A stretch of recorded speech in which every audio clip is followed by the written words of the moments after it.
అందరికీ శుభోదయము. యోగాలే కార్యక్రమానికి స్వాగతం సుస్వాగతం.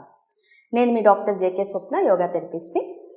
మన యోగాలే కార్యక్రమంలో రకరకాల ఆరోగ్య సమస్యల గురించి డిస్కస్ చేస్తూ వాటికి యోగాలో పరిష్కార మార్గం ఏముంటుందో మనము డిస్కస్ చేసుకుంటూ వస్తున్నామండి. అందులో భాగంగా వెన్నెముక్క ఆరోగ్యానికి సంబంధించి వెన్నెముక్క ఎన్ని డిఫరెంట్ కైండ్స్ ఆఫ్ మూమెంట్స్ని చేయగలుగుతుందో, మనం అందులో ఏవి చేయకుండా బాడీని కష్టపెడుతున్నామో దాని గురించి వివరిస్తూ forward bending, backward bending, twisting, side bending, inversions వీటికి సంబంధించి డిస్కస్ చేసుకుంటూ వస్తున్నాము. అందులో భాగంగా ఆల్రెడీ ఒక 6 ఎపిసోడ్స్ దాకా మనము ఫార్వర్డ్, బ్యాక్వర్డ్, ట్విస్టింగ్ గురించి డిస్కస్ చేసాము. ఈరోజు సైడ్ బెండింగ్లో ఇంకొన్ని ఆసనాల గురించి డిస్కస్ చేద్దాము. సో దీనికి ముందు ఒక చిన్న అపోహని క్లియర్ చేద్దాము. యోగా అనేది కొంతమందిలో ఉండే అపోహ ఏంటి అని అంటే, యూజువలీ యోగా యూత్ ఒక్కటే చేయాలండి, ఎందుకంటే ఎక్కువ ఫ్లెక్సిబిలిటీ ఉండాలి కాబట్టి యూత్ అంటే యువత ఒక్కటే చేయాలి అని కొంతమంది ఆలోచన. యువత ఆలోచన ఎలా ఉంటుందంటే, కొంతమంది అంటే నాట్ ఎవ్రీవన్, కొంతమంది ఈ ఆలోచన ఏంటి అని అంటే, యోగా చాలా స్లో పేస్ అండి, యూత్కి ఇది సరిపోదు, ముసలి వాళ్ళు ఒకటే అంటే ఏజ్ అయిపోయి అదర్వైజ్ ఒక 40-50 ఉండే వాళ్ళు చేయాలి అనేది ఒక ఆలోచన. ఈ రెండు కూడా తప్పే.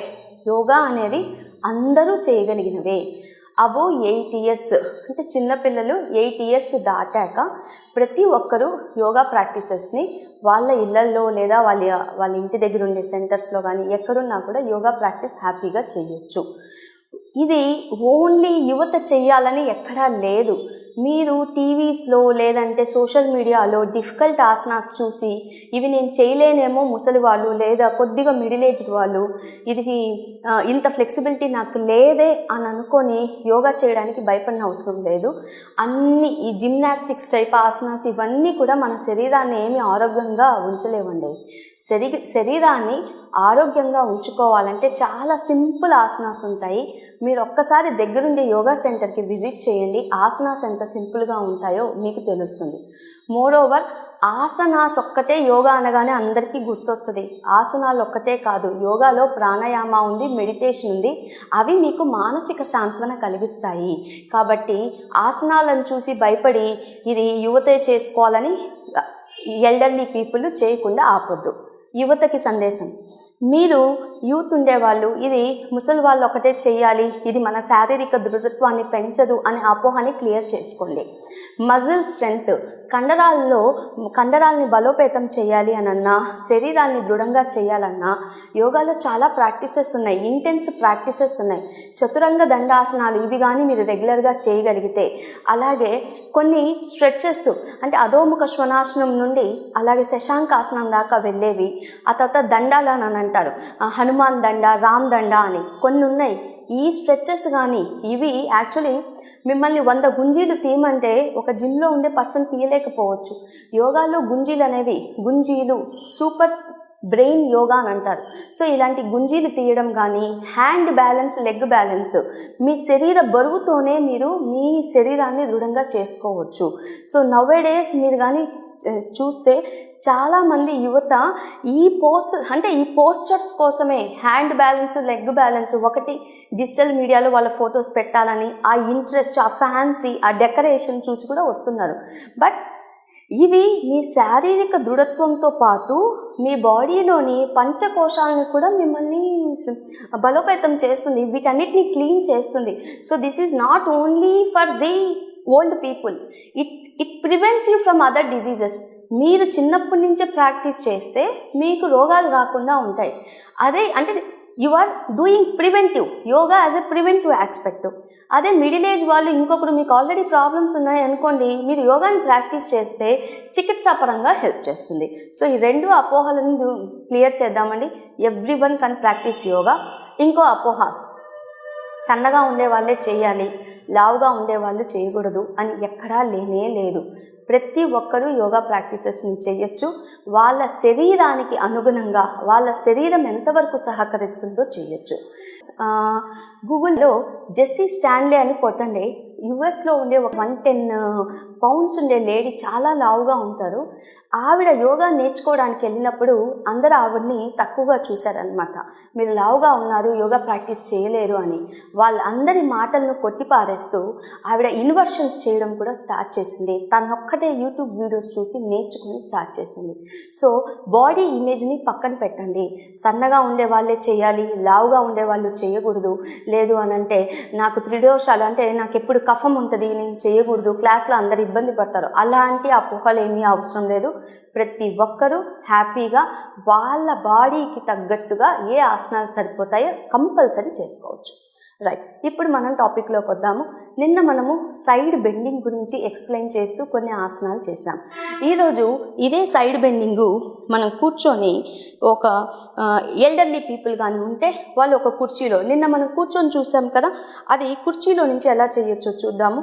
ఒక చైర్ కానీ ఇలా ఉంటే చక్కగా చైర్ మీద ఇలా కూర్చోండి. So inhale, raise your right hand. Again same principle, your hand should go little bit behind your ear. Exhale, కుర్చీ ఒక సైడ్ని క్యాచ్ చేయండి.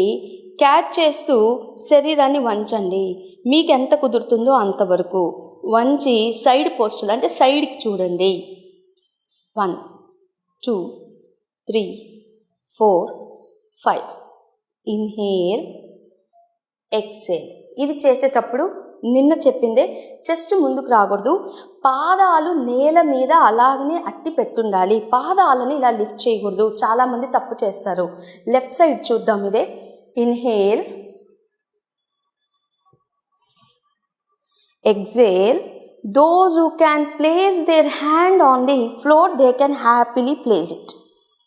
1 2 3 4 5. Inhale, exhale. ఎవరికైతే స్టెబిలిటీ కష్టంగా ఉందో, అంటే పాదాలు నేల మీద ఆనట్లేదండి, నేను సైడ్ బెండింగ్ చేస్తే నా పాదం లేస్తుంది అన్న వాళ్ళు ఏం చేయొచ్చు అని అంటే, మీ దగ్గర ఉండే బ్లాక్స్ తీసుకోండి. So just take the blocks. ఈ బ్లాక్స్ మీ పాదాల దగ్గర ఇలా చక్కగా టైట్గా స్క్వీజ్ చేసి ఉంచాలి బ్లాక్ని. ఇంకో బ్లాకు మీరు ఇలా ఉంచండి. సో మీ థైస్ మధ్యలో ఉంచండి. ఇప్పుడు మీ బాడీ స్ట్రక్చర్ అనేది వీపుని స్ట్రైట్గా ఇలా పెట్టుకోవచ్చు. Inhale, exhale. 1 2 3 4 5. Inhale, exhale. ఇందాక మనము నేల మీద టచ్ చేసి చూపించాం కదా, అది ఒక బ్లాక్ ఉందనుకోండి, ఎలా చేయొచ్చు చూద్దాం. ఈ బ్లాక్ని ఇలా మీ సైడ్కి ఉంచండి. నేను ఇప్పుడు లెఫ్ట్ సైడ్ చేయబోతున్నాను. Again don't bring your spine. మీరు ఆసనం చేసేటప్పుడు వదులు చేయకూడదు. వీపుని నిటారుగానే ఉంచాము. శ్వాస తీసుకుంటూ చేతిని పైకి లిఫ్ట్ చేశాము.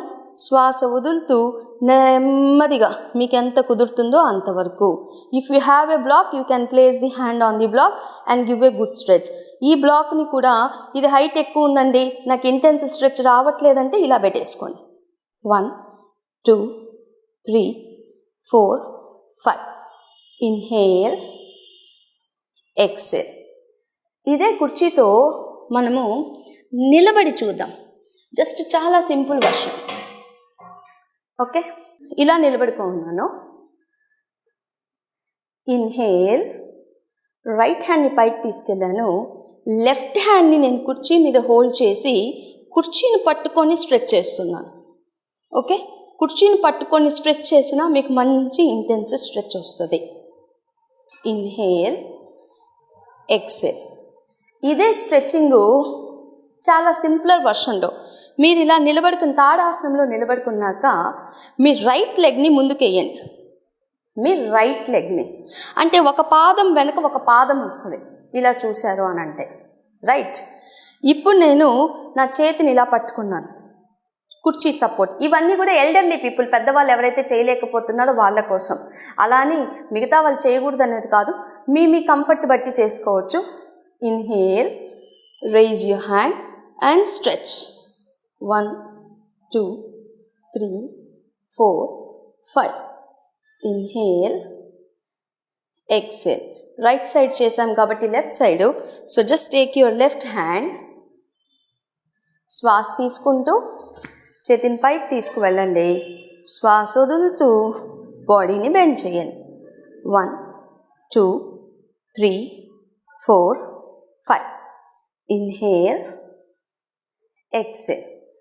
ఇదే చైర్లో ఇంకో విధంగా ఎలా చేయొచ్చో చూద్దాం. అన్ని సైడ్ స్ట్రెచ్చింగే అండి. మీకు సైడ్ స్ట్రెచ్చింగ్ చేయాలి అని అనుకుంటే చాలా ఆసనాలు ఉన్నాయి, ample amount of asanas. So me chair మీద ఒక దిండు పెట్టేసుకోండి, ఫ్లాట్ అయినా పర్వాలేదు. ఇది నేను యాజ్ ఆఫ్ నో ఇది పెట్టాను. So now just try to SIT on this chair. Chair మీద కూర్చోండి. కూర్చున్నాక మీ సైడ్ని ఇలా వంచేసి, సో జస్ట్ అడ్జస్ట్ చేసుకోండి, మీ డిస్టెన్స్ బట్టి అడ్జస్ట్ చేసుకోండి. సో మీ పాదాన్ని ఇలా ఉంచండి, చేతిని ఇలా ఉంచండి. ఇది కూడా సైడ్ స్ట్రెచ్చింగే. 1, 2, 3, 4, 5. Again inhale, exhale. ఇది ఒక పద్ధతి. ఇది మనం ఇప్పుడు ఇక్కడ పిల్లో పెట్టి చేసాము. పిల్లో లేకుండా చూడండి.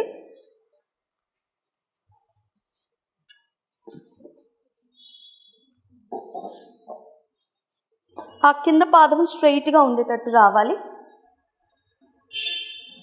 1, 2, 3, 4, 5. ఇది కానీ చూస్తే ఇది యాక్చువల్లీ వశిష్ఠ ఆసనం యొక్క వేరియేషన్ అండి. Again inhale, exhale. ఈ సైడ్ స్ట్రెచ్చింగ్ ఇవి సింపుల్ వేరియేషన్స్ నేను చూపించింది, చాలా సింపుల్గా ఉండేవి. మీరు చేసే త్రికోణాసనం గమనించారనుకోండి, ఇది కూడా సైడ్ బెండింగ్ పోస్చరే. సో త్రికోణాసనం చేద్దాము. Inhale, exhale. 1, 2, 3, 4, 5.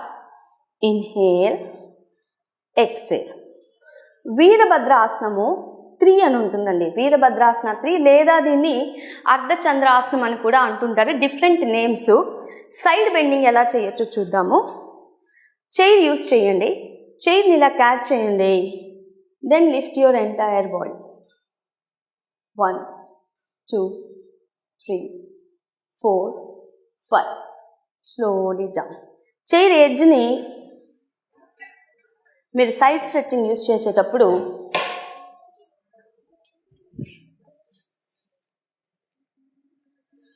ఇప్పుడు నేను అంటే ఎవరైతే చేయలేకపోతున్నారో వాళ్ళ గురించి నేను కరెక్షన్స్ చెప్తున్నాను, ఎలా యూస్ చేయొచ్చు అన్నది. సో ఒక పాదాన్ని నేను ఇక్కడ ఉంచాను, ఈ పాదం యొక్క వేలు ముందుకు చూస్తున్నట్టు ఉండాలి. నా సైడ్ బాడీ చూడండి, ఇది స్ట్రెచ్ అవుతుంది, ఇది కంప్రెస్ అవుతుంది. స్లోలీ మీ హైట్ బట్టి, మీకు బ్లాక్ కావాలంటే బ్లాక్ యూస్ చేయండి, బ్లాక్ వద్దు అని అనుకున్నప్పుడు ఇలా పెట్టి 1, 2, 3, 4, 5. మీకు ఇక్కడ ఈక్వల్గా లేదు, నాకు కరెక్ట్గా రావాలి అని అనుకునేటప్పుడు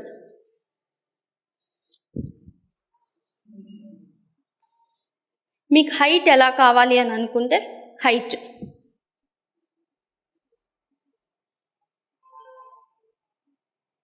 1, 2, 3, 4, 5. Inhale, exhale. ఇవి డిఫరెంట్ వేరియేషన్స్.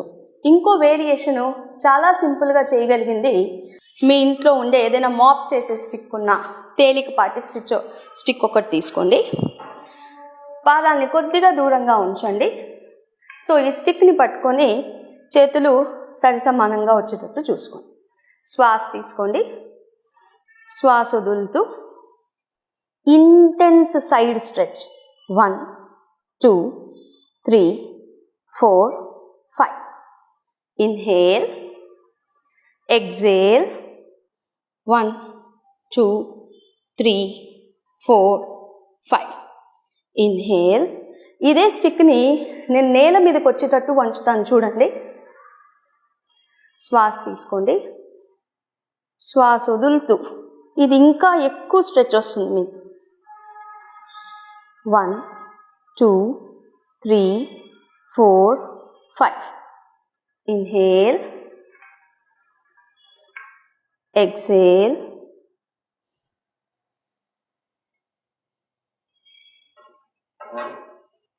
1, 2, 3, 4, 5. Inhale, exhale. ఇవి స్టిక్తో చేయగలిగిన సైడ్ స్ట్రెచెస్. నా దగ్గర స్టిక్ లేదండి, బ్లాక్స్ లేవు, కుర్చీ కూడా లేదు, ఏం చేయగలుగుతాను? గోడ అయితే ఉంటుందిగా, గోడ లేకుండా ఉండదు, ఎక్కడికి వెళ్ళినా గోడ ఉంటుంది. సో గోడ దగ్గర నిలబడండి. గోడ దగ్గర నిలబడినప్పుడు పాదాలకి గోడకి ఒక 1 ఇంచ్ డిస్టెన్స్ చూసుకోండి. ఏదో ఒకటి పెట్టండి కాళ్ళ మధ్య. ఇది లేకపోతే ఒక అడుగు డిఫరెన్స్ పెట్టుకోండి మీ పాదాల మధ్యలో. ఇప్పుడు 2 చేతులు పైకి తీసుకెళ్ళండి. ఓకే, శ్వాస తీసుకోండి. శ్వాస వదులుతూ నెమ్మదిగా శరీరాన్ని, ఇప్పుడు మీకు చెస్ట్ ముందుకే రాదు, మీకు ఎంత కుదిరితే అంతవరకు శరీరాన్ని సైడ్కి వంచండి. 1 2 3 4 5. పాదాలు లిఫ్ట్ చేయకూడదు. Inhale, exhale. 1 2 3 4 5. Inhale, exhale. ఇది కుదరలేదు, సింపుల్. చేతుల్ని ఫింగర్ లాక్ చేసుకోండి. చేతులు పైకి తీసుకెళ్ళండి. First version. శ్వాస తీసుకోండి. శ్వాస వదులుతూ 1 2 3 4 5. Inhale, exhale. 1 2 3 4 5. Inhale, exhale. Second version కోణాసనం అని అంటారు. పాదాన్ని దూరంగా ఉంచండి. శ్వాస తీసుకుంటూ ఒక చేయి పైకి తీసుకెళ్ళండి. శ్వాస వదులుతూ 1 2 3 4 5. Inhale, inhale, exhale. 1 2 3 4 5. Inhale, exhale. ఇవి చాలా సింపుల్గా చేయగలిగిన స్టాండింగ్ పోస్చర్స్. ఇప్పుడు నీలింగ్లోకి చూద్దాం. 2 సింపుల్ నీలింగ్ ఆసనాస్ చూపిస్తాను. సో మీరు క్యాట్ పోజ్లోకి వస్తారు కదా, మార్జాలాసనం. మార్జాలాసనంలోకి వచ్చాక మీ కుడి పాదాన్ని ఇలా ఉంచేసేయండి. కుడి పాదాన్ని, ఎడమ చేతిని ఇలా పైకి లిఫ్ట్ చేశారు. శ్వాస తీసుకుంటూ, శ్వాస వదులుతూ నెమ్మదిగా చేతిని, ఇంటెన్స్ సైడ్ స్ట్రెచ్ వస్తుంది. పరిగా ఆసనం, గేట్ పోస్చర్. 1 2 3 4 5. ఇన్హేల్. ఇదే పరిగాసనము రివర్స్లో చేద్దాం. మీ లెఫ్ట్ హ్యాండ్ని కింద కొంచండి, రైట్ హ్యాండ్ని ఇలా స్ట్రెచ్ చేయండి. 1 2 3 4 5. Inhale, exhale. దీన్నే ఆంజనేయ ఆసనంలో చేద్దాం. సో ఆంజనేయ ఆసనం అని అనగానే మనకి లెగ్ ఇలా ఉంచాం. ఓకే, యూజువలీ ఆంజనేయ ఆసనం అంటే ఇది. సో మనం పోస్చర్ ఇలా తీసుకొని వస్తాం. ఆంజనేయ ఆసనంలో ఇది 90 degreesకి ఉంటుంది. ఈ పాదము వెనక్కి ఉంటుంది. ఆంజనేయ ఆసనం సైడ్ పోస్చర్లో ఎలా చేద్దామంటే, inhale, rise your hand, try to keep your hand on the back side of your leg and stretch back. 1 2 3 4 5. Inhale, exhale. So ఇవి మనం నీలింగ్లో చేసాం. ఈరోజు చేసిన ఆసనాలన్నీ కానీ చూశారు అని అంటే, ఇవి వీటిని రైట్ సైడ్ చేస్తే కంపల్సరీ లెఫ్ట్ సైడ్ చేయాలండి. ఒకవైపు చేసి వదలకూడదు. మీరు రైట్ చేస్తే లెఫ్ట్ కంపల్సరీ చేయాలి. చాలామందికి ఉండే డౌటు, ఫస్ట్ రైట్ చేయాలా లెఫ్ట్ చేయాలా అని.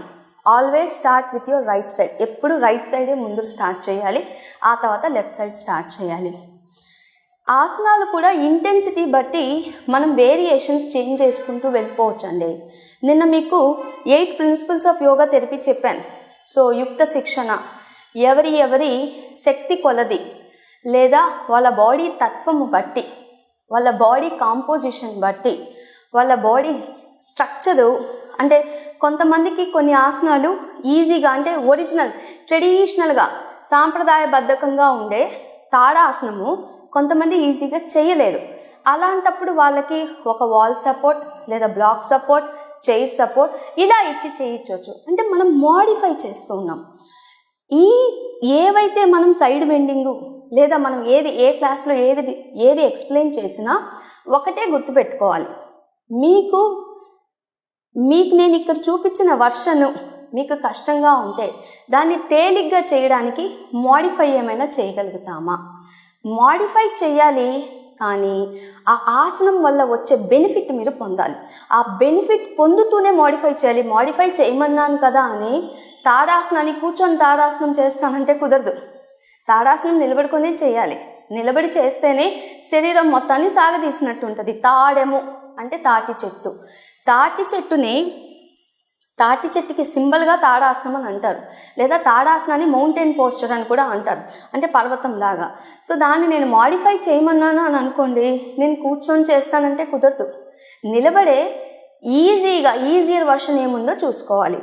అదే 1-2 months అయ్యాక మీకు ఆ ఈజియర్ వర్షన్ బాడీకి అలవాటు అయిపోయింది, కొద్దిగా కాంప్లెక్స్ చేయాలనుకోండి, లెవెల్ ఆఫ్ కాంప్లెక్సిటీ పెంచుకోండి. సో ఇప్పుడు నేను చూపించిన సైడ్ బెండింగ్ పోస్చర్స్ మీడియంవి చూపించాను, మీడియం ఇంటెన్సిటీవి చూపించాను, బిగినర్ లెవెల్ కింద కూర్చొని హ్యాపీగా చేయగలిగినవి చూపించాను. అలాగే కొద్దిగా అడ్వాన్స్డ్ వర్షన్ వశిష్ఠాసన, దాని తర్వాత వీరభద్రాసన 3 అంటే అర్ధచంద్రాసన టైప్లో ఇవన్నీ కూడా చూపించాను. త్రికోణాసన, పార్శ్వకోణాసన చాలా ఉన్నాయండి ఆసనాలు. కానీ మీరు తీసుకుంటే హఠయోగ ప్రదీపికలో చెప్పింది 15 ఆసనాలే, కానీ యోగా ఎవల్యూషన్ అయ్యే కొద్దీ, అంటే రకరకాల మంది యోగా మీద రీసెర్చ్ చేయడము, పుస్తకాలు రాయడం, వీటి వల్ల ఎక్కువ వచ్చేస్తున్నాయి, చాలా వేరియేషన్స్ ఉన్నాయి. సో మీరందరూ కూడా ఈ సైడ్ బెండింగ్ పోస్చర్స్ మీ యోగా షెడ్యూల్లో కంపల్సరీ యాడ్ చేసుకోండి. బాడీ యొక్క స్పైన్ ఫ్లెక్సిబిలిటీని, స్పైన్ మొబిలిటీని మీరు ఎప్పుడూ కూడా హెల్తీగా ఉంచుకోవడానికి ప్రయత్నం చేయండి. అప్పటిదాకా సెలవు తీసుకుంటూ నేను మీ doctor JK Swapna, yoga therapist. Thank you.